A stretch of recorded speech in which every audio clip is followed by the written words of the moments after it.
ne suis pas l'ennemi du Nord. Et le Nord n'est pas mon ennemi. On est partout. On met le feu partout. Bon everywhere. Il voit quelque chose. Jean Bavan, journaliste Fraternité Matin, précisément multimédia fratmat.info. Je disais tantôt, vous venez d'achever une tournée dans le Nord, en commençant par le handball. Hier, vous étiez à Dabakala, aujourd'hui c'est Katiola. Ma question porte sur un point très essentiel pour nous. Vous avez déclaré dans vos discours, si quelqu'un soulève un fusil contre ce pouvoir, cette personne me trouvera sur son chemin. Je voudrais bien que vous reveniez là-dessus, vous expliquer quelle est l'idée que vous voulez sortir de ce message. Merci. Vous savez que nous sommes des hommes politiques. Nous avons créé donc des appareils politiques pour conquérir le pouvoir d'État et le gérer. Nous allons donc être ceux dont la signature ou les propos et les actes engagent la vie des millions d'Ivoiriens. Nos propos publics nous engagent. Pour moi, le patriotisme n'est pas à géométrie variable. C'est ma position. Un homme, c'est celui qui est cohérent. C'est celui qui est intègre. L'intégrité, c'est la cohérence entre vos déclarations et vos actes. Mes déclarations sont des déclarations de principes. Hier, j'étais dans la rue parce que certains Ivoiriens mécontents avaient pris des armes contre ce pays. Je l'ai dénoncé hier. Aujourd'hui, nous sortons peu à peu de cette situation. Je dis aux populations de Dabakala, aux populations de Katiola, et à travers elles, aux populations ivoiriennes, qu'il n'est pas bon de conquérir le pouvoir par les armes. Il n'est pas bon de prendre des fusils contre sa patrie parce qu'on n'est pas content. C'était valable hier, c'est valable aujourd'hui. Ça n'a rien à voir avec le pouvoir en place. Ça n'a non plus rien à voir avec l'opposition. Ce sont des positions qui ne varient pas selon nos intérêts du moment ou selon nos positions du moment. On n'est pas patriote comme une météo. C'est ce que j'ai dit. Ça n'a rien à voir avec le soutien à un pouvoir ou m'acoquiner avec une certaine opposition. Je suis opposant. Ce n'est pas quelqu'un qui délivre les cartes d'opposant pour dire tel est opposant, tel ne l'est pas. Vous êtes opposant parce que vous n'êtes pas au pouvoir. Vous êtes opposant parce que vous n'êtes pas en partenariat avec le parti au pouvoir. Vous êtes opposant parce que vous critiquez le parti au pouvoir et puis vous faites des propositions. Moi, pour critiquer, je n'ai pas besoin d'insulter. Moi, pour critiquer, pour dire que je ne suis pas d'accord, je n'ai pas besoin de crier. Je dis ce qui n'est pas bon sur la commission électorale indépendante. Je dis ce qui n'est pas bon sur le foncier. Je dis ce qui n'est pas bon sur la CEI. Et puis, on s'assoit pour parler. Cher monsieur, voilà ce que je voulais dire. Je suis Sapel Monet, journaliste reporter d'images à l'Intelligent d'Abidjan et l'Intelligent TV. J'ai une question à vous poser, Monsieur le Président. Le nom de la Côte d'Ivoire est reconnu comme étant le bestillon du RHDP. Est-ce que, avant de venir ici, il vous est arrivé de prendre permission avec le pouvoir en place? Ou aussi dans votre déclaration à Dabakala, vous avez dit que pour tous ceux qui se lèveront contre ce parti, RHDP, vous les verrez également contre eux. Est-ce un synonyme d'un ralliement au RHDP? D'accord. Je vais commencer par votre dernière question. Peut-être qu'on n'a pas été au même meeting, mais je n'ai jamais dit que qui se lèverait contre le RHDP, je me dresserais. Moi, je n'ai jamais dit ça. J'ai dit celui qui prend des fusils contre la Côte d'Ivoire. Voilà. Je n'ai jamais parlé des RHDP, ni du leader des RHDP. Je parle de notre pays. Vous savez, Nos groupements politiques sont des groupements privés. C'est différent de notre nation, de notre pays. Sur l'Europe et l'Occident, prenons souvent ce qui est bon. J'ai vu le président français recevoir des opposants. Parce qu'il y avait une crise politique. C'était la concertation de ce qu'on appelait les forces vives.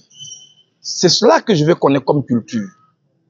J'ai vu en pleine campagne électorale des rivaux américains être ensemble. Vous savez, tout récemment, quand, à l'occasion de l'investiture de Donald Trump, vous saviez, tous les anciens présidents américains qui sont en vie étaient là. Eux tous, en train de se taquiner. Ça encore, c'est loin. Mais tout près ici au Ghana, c'est l'ancien président Akufo-Addo, dont le poulain venait de perdre les élections, qui avait en main John Dramani qui venait d'être élu, pour lui montrer les compartiments du palais présidentiel. C'est beau à voir ça, non? Je rêve de ça pour la Côte d'Ivoire. Je rêve d'un moment où un président élu peut recevoir les charges d'un président sortant, même s'ils ne sont pas du même appareil politique. Ma génération rêve de ça. C'est de ça que je parle. Moi, je ne parle pas d'individus ou de groupements politiques. Je n'ai jamais dit ce que vous dites. Oui, celui qui prend les armes contre la Côte d'Ivoire, il est contre la Constitution. Il est contre la démocratie. Les armes et la démocratie sont comme l'eau et l'huile. Ils ne vont pas ensemble. C'est de ça que je veux parler. Le nord de la Côte d'Ivoire, dites-vous, est-ce qu'avant d'y arriver, j'ai demandé la permission au parti au pouvoir? Notre constitution consacre la liberté d'aller et venir. Sur les 322 462 km² que représente la Côte d'Ivoire, je n'ai pas de permission à demander à qui que ce soit pour me promener dans mon pays. Je n'ai pas demandé de permission à qui que ce soit. J'ai écrit aux autorités locales ici, notamment policières, administratives et coutumières, pour les informer que je venais. En Côte d'Ivoire, c'est le régime de l'information préalable. Ce n'est pas le régime d'autorisation. Il faut connaître notre constitution et notre loi. Je suis venu, j'ai été bien accueilli par toutes les autorités. Maintenant, est-ce que par courtoisie, j'en ai parlé, par exemple, au président des régions, pour dire je vais chez vous? Ça, c'est la courtoisie. Et ça, c'est la bonne manière de vivre, c'est la convenance de la vie. Oui, moi, je suis élégant quand je fais la politique. Donc, je peux informer, et j'ai informé le président de la région que je venais chez lui. Par amitié, par respect, parce que c'est l'autorité. Ça, ce n'est pas une permission. Merci. Monsieur le Président, oui. Je suis Edgar Assimien, je suis journaliste à NCI. Lorsque le bouc passe, son odeur reste là où il passe. Est-ce que vous pensez que, Monsieur le Président, votre arrivée ici dans le handball, vous avez marqué votre présence? Est-ce que vous pensez que les populations vous ont accueilli à bras ouverts et que ces populations adhèrent à votre politique de paix? Merci. La deuxième question, Monsieur le Président, on vous connaît en tant que rassembleur, en tant que quelqu'un qui ne parle pas, mais les gens viennent l'écouter. Mais vu les différentes mobilisations partout où nous sommes passés, est-ce que vous pensez que vos chargés de marketing politique auprès des communautés ont pu relever ce grand défi de mobilisation? Merci. Je viens de terminer ma mission, ma tournée dans le handball, qui est la porte d'entrée du nord de la Côte d'Ivoire. Une région de notre pays où je n'avais jamais mis les pieds depuis plus de 18 ans.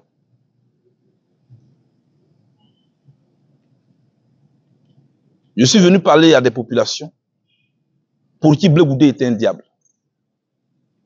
Vous m'avez suivi dans des villages, avec des danses, avec des chants.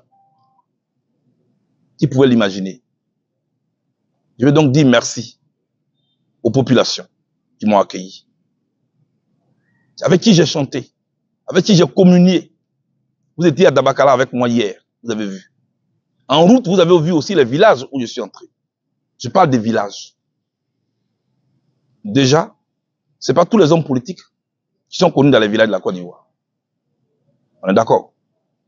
Je pense que c'est un pas important pour moi que je viens de faire. Mais surtout un pas important pour la paix. Il y avait des affiches de Charles Blé Goudé dans ces villes-là. Ces affiches n'ont pas été déchirées. C'est un signe important de ce que nous allons vers la paix. Et je veux leur dire merci. Est-ce que je suis satisfait de la mobilisation? Oui. J'ai dansé avec ces populations. J'ai communié avec elles. Moi, je suis venu à Katiola pour parler aux populations de Katiola. Je suis venu à Dabakala pour parler aux populations de Dabakala. Les villages où je suis descendu, c'est aux populations de ces villages-là que j'ai parlé. Je n'ai pas pris des gens à Boaké, des gens à Korogo. Je ne suis pas allé ramasser des gens à Soubré. Je ne suis pas allé ramasser des gens à Ferkezedougou pour venir les verser à Boaké pour faire croire que je mobilise. Non. Je ne sais pas tricher avec moi-même. Le jour où je voudrais parler à tout le Nord, j'agirai ainsi. Moi, je n'ai pas d'argent. Je n'ai que ma parole. Je suis satisfait de cette mobilisation. Je voulais féliciter non seulement les populations, les chefs des villages, mais aussi mes collaborateurs qui sont d'ici et qui ont fait tout ce travail avec 0 franc. Merci. Bonsoir, Président. Je suis Joseph Assalé, journaliste à la Radio de la Paix. La Radio de la Paix, c'est l'ex-radio des Nations Unies. Et vous l'avez dit à l'occasion de votre meeting qu'il y a eu des incompréhensions. Ce passé, c'est un passé douloureux.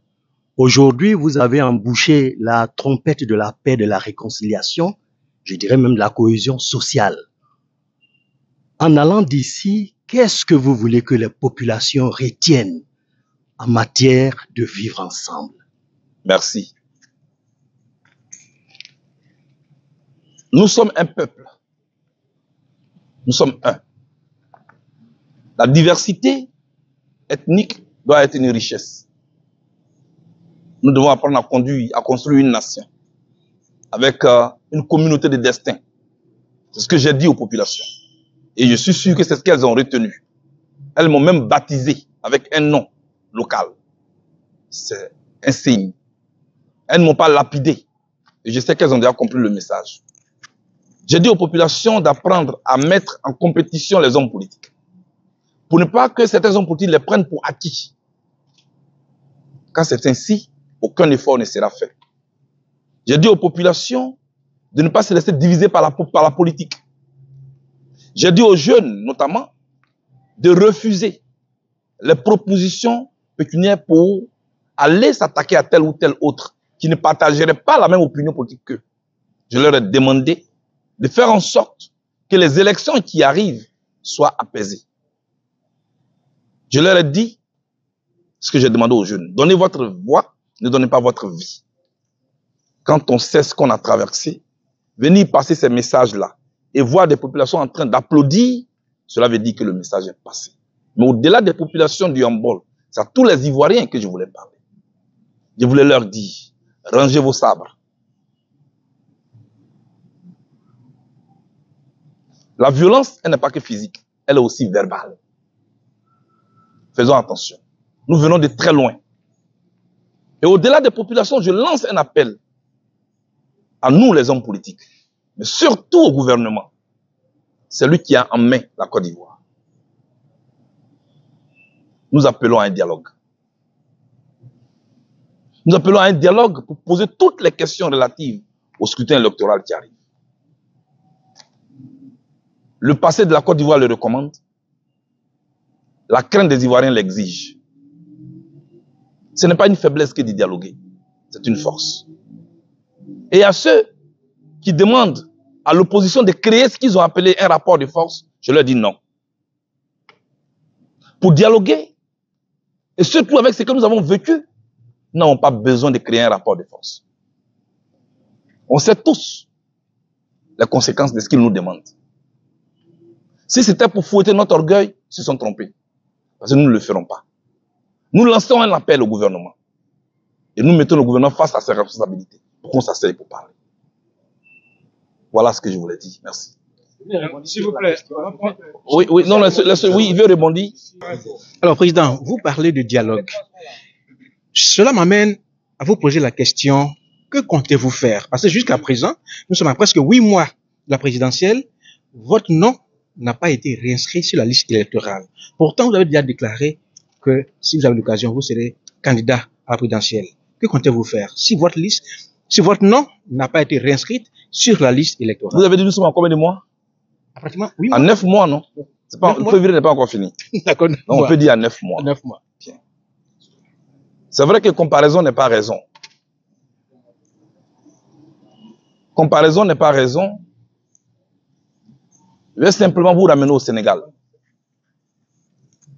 L'actuel premier ministre du Sénégal, Ousmane Sonko, et le président sénégalais, Diomaye Faye, les deux étaient en prison.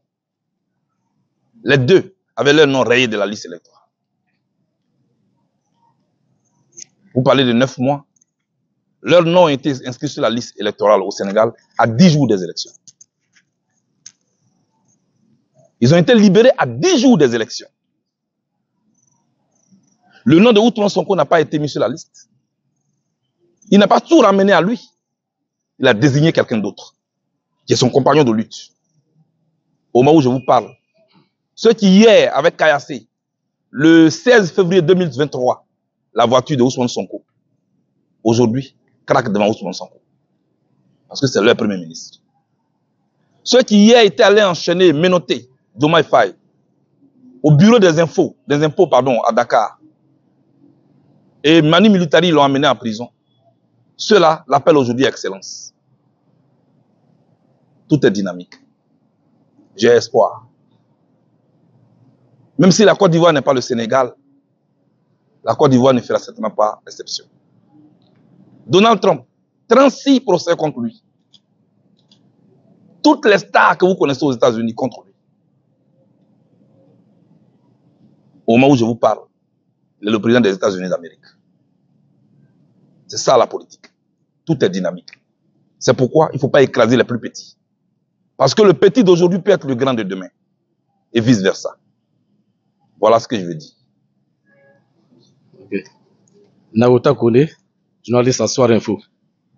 Alors, Monsieur le Président, vous et le COGES, le COGEP que vous dirigez, êtes réputé, du moins du point de vue idéologique, pour être farouchement opposé à la politique RHDP. Et ces derniers temps, finalement, vous avez entrepris cette mission que vous avez eu l'honneur de mener dans la région du Hambourg. Cette mission semble, n'est-ce pas, faire l'adhésion du RHDP. Que répondez-vous aux personnes qui disent que vous faites le lit du RHDP aux échéances prochaines? Ça, c'est en un. Et en deux, je voudrais savoir ce que vous et le COGEP vous projetez faire après, n'est-ce pas, cette mission. Alors, moi, je suis en tournée de paix. Cette décision d'être une aiguille pour recoudre ce qui a été déchiré est une décision que mon parti m'a confiée. Si le RHDP y adhère, alléluia. Mon souhait, c'est que les autres partis aussi y adhèrent. Parce que sans la paix, on ne peut rien faire. Quand je faisais la caravane de la paix, dans les années 2000, on disait que je le faisais pour le président Gbagbo. Aujourd'hui, je fais encore la même tournée de paix, on dit que je le fais pour le président Ouattara. Quand est-ce que nous allons comprendre que la paix est une denrée à nous tous? Voilà ce que je suis. Est-ce que je roule pour le parti au pouvoir? Je vous rappelle que nous étions 4 à faire l'objet d'un mandat d'arrêt de la CPI. Le président Gbagbo, l'ex-première dame Simone Gbagbo, le général de Gaulle et moi-même Charles Blé Goudé. Le président Gbagbo est gracié. Le général de Gaulle est gracié. L'ex-première dame Simone Gbagbo est amnistiée. Moi, Blé Goudé, je ne suis ni amnistié, ni gracié. Les 3 personnalités dont je viens de parler ont leur compte dégelé, y compris toutes les personnalités pro-Gbagbo, sauf Charles Blé Goudé, dont le compte est jusqu'au bout gelé. Même mon assistante, qui n'est pas politique, son compte est encore gelé.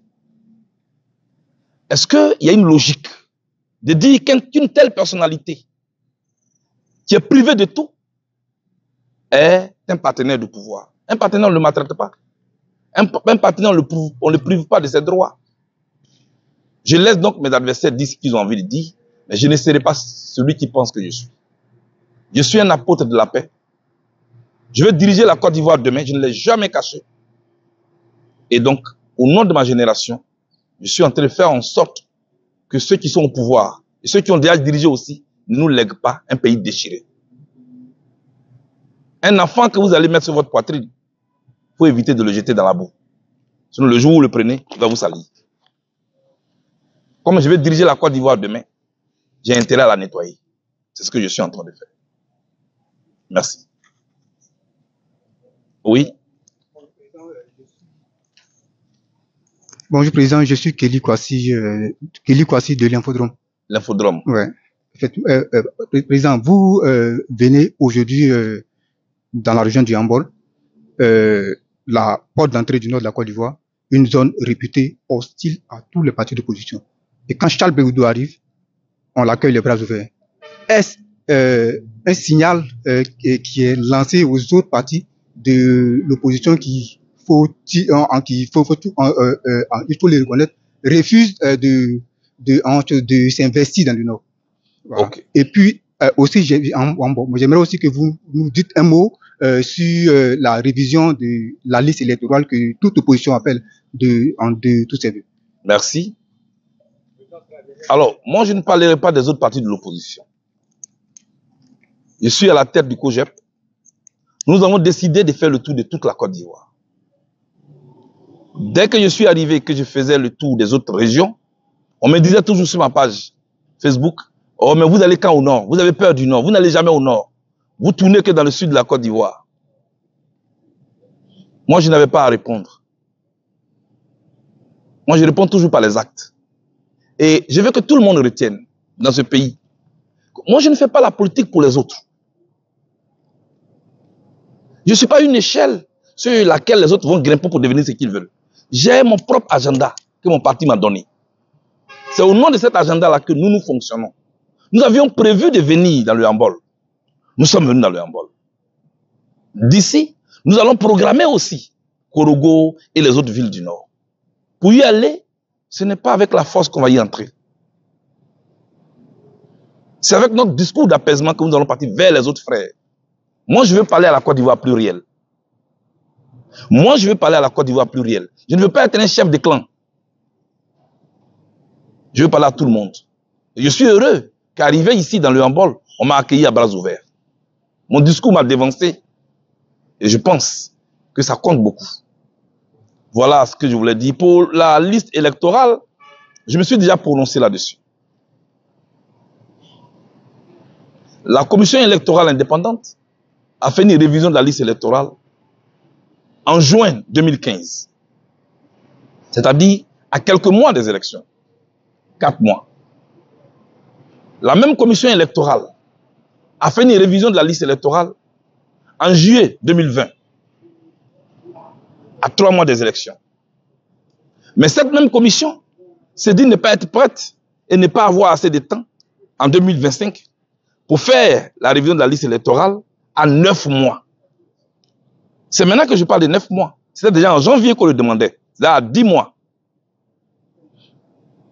Déjà, on dit non, M. Cuibert n'était pas là. Moi, je ne parle pas de M. Cuibert. Je parle de l'institution. On confond tout dans ce pays. Voilà notre problème. Il faut faire la révision de la liste électorale. Et je le dis, si la CEI a besoin de temps, qu'elle nous le dise. Parce que nous préférons perdre du temps que de perdre la vie. Je tiens à le dire. En le disant, moi je n'ai jamais appelé à un report des élections. Ça aussi, il fait la précision. Mais quand il y a une crise qu'on voit venir, il faut faire attention. Il ne faut pas foncer droit là-dedans. Tirons les leçons de ce que nous venons de vivre. Je ne suis pas en train d'être un oiseau de mauvaise augure qui est en train de s'aimer la peur. Mais notre passé doit nous enseigner. Les élections étaient toujours à la base de tous les conflits que nous avons vécus en Côte d'Ivoire. Je lance un appel au gouvernement de Côte d'Ivoire. Je lance un appel à la commission électorale indépendante, à toute la classe politique. Créons le cadre du dialogue. Au nom des morts, au nom des Ivoiriens qui ont la peur au ventre. N'écoutez pas ceux qui veulent justifier leur salaire sur les réseaux sociaux. Ceux qui disent on s'en fout, on va y aller.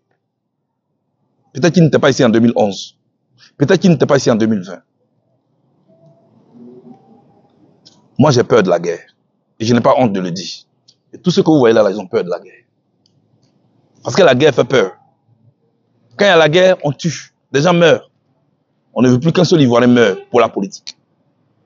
Qu'est-ce que je vais faire? Je vais continuer d'interpeller. Je n'ai pas une autre arme que de toujours interpeller et lancer l'appel. C'est ce que je continue de faire. Je voulais vous dire merci d'avoir été avec nous dans cette tournée. Vous l'avez vécu. Vous avez vu des populations enthousiastes dans les villages, dans les villes. Vous les avez vus debout. Vous les avez vus applaudir quand on parle de paix. C'est le besoin que ces populations sont en train d'exprimer. Accompagnez-nous dans cette paix-là, dans cette recherche de paix. Et la Côte d'Ivoire en sortira grandie. Je vous remercie.